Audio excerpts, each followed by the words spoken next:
Good morning, everybody. Today I wanted to talk to you about how the narcissist uses the previous grade A supply, meaning you, to secure the new form of supply. They do this by using pictures of you and talking about all of your good attributes right from the jump.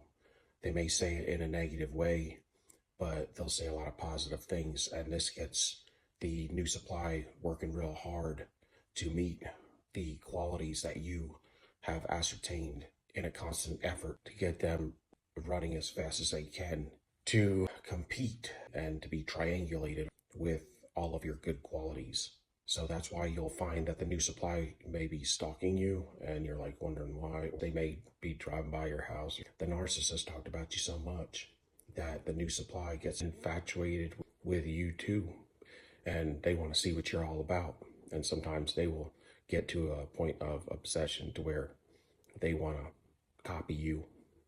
The narcissist will make them believe that they need to copy you because, the final discard is up to you. You hold all the power.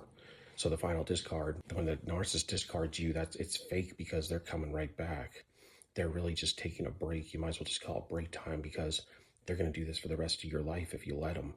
The discard with the narcissist is always fake because the narcissist is going to put you on a rotation. They're cyclical. So they may see you a couple of seasons out of the year. Whoever their supply is going to be on a cyclical level.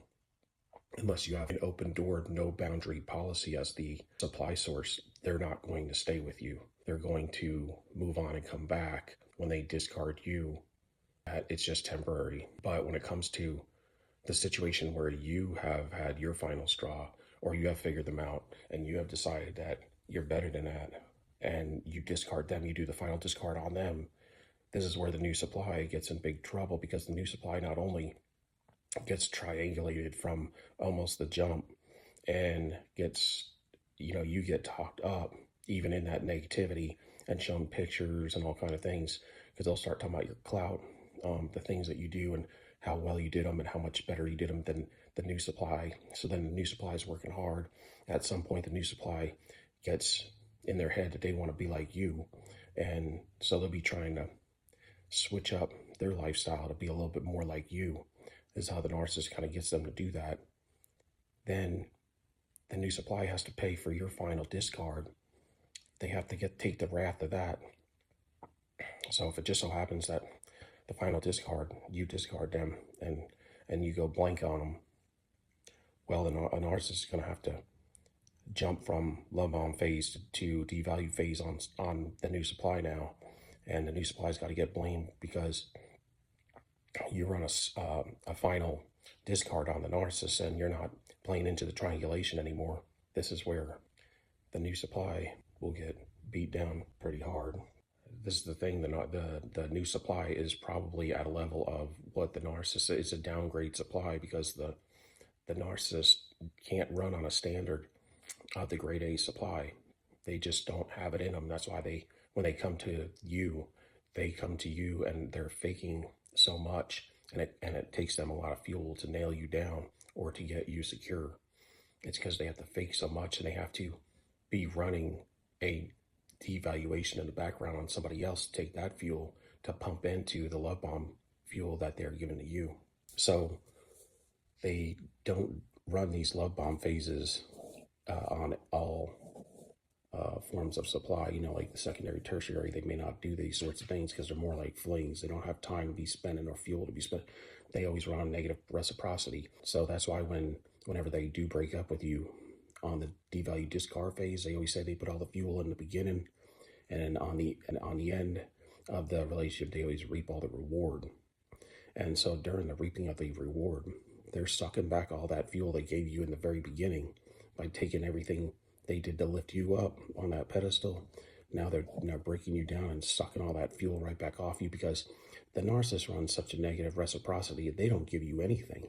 So even when they gave you in the love bomb phase, they taking it back on the devalue discard phase, not to mention they're going to be triangulating you in the background and playing with you in the background, at least in phase 1 or phase 2, because it takes a couple phases or cycles before you're going to wake up, at least, at minimum.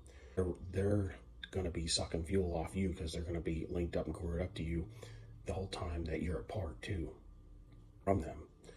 And their negative reciprocity is, it's amazing how much they will get in return for whatever they give.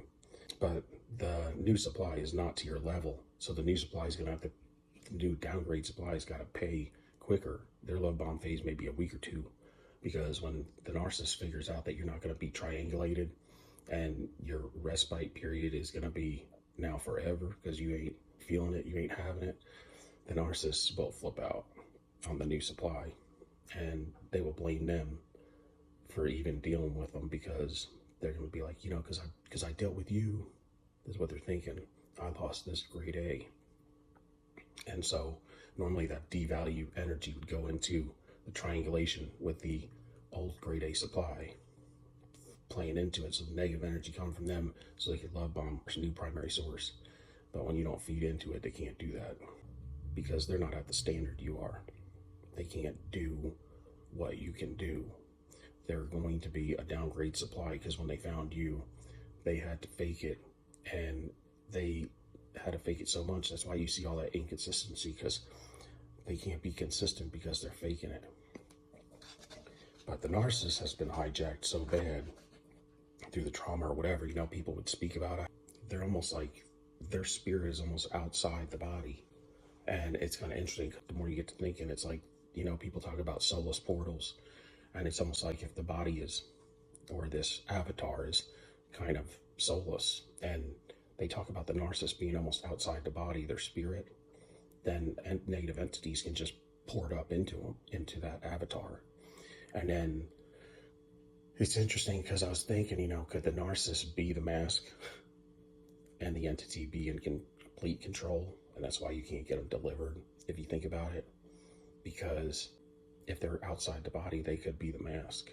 We always think the entity's the mask, but what if the entity's controlling the body completely, and the narcissist is out, their spirit's outside the body almost, because I was pulled away through the trauma? Maybe that's kind of, there's some stuff on that I've read about, and that they become the mask, and the entities will delegate to the narcissist on how to act, and they'll become the performer, which would be the mask for the entity. And that's why they can't get delivered, that they lost their whole entity. They don't even, they've been completely hijacked out of their own body. And maybe that's why they can't get help, because maybe they are the mask.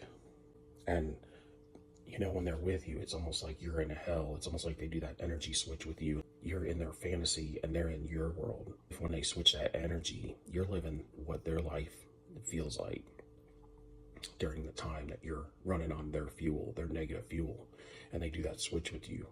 And so everybody that they go to, that's why they got to stay close to them, and they got to switch that fuel, get you reactionary to switch that fuel, so that they, every time they're with a new supply, they're actually running not only off their fuel, but they're running in their life's shoes to some degree.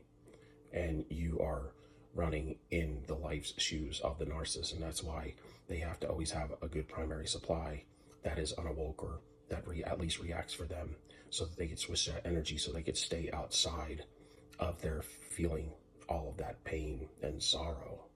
And if they can continue to do that, then they will never have to address or feel that negative energy and feel that negativity that they're running on a daily basis. They can continue to run from it. And only when they have no supply is that negative energy hitting them in the face, and they have to deal with it. That's kind of how it works.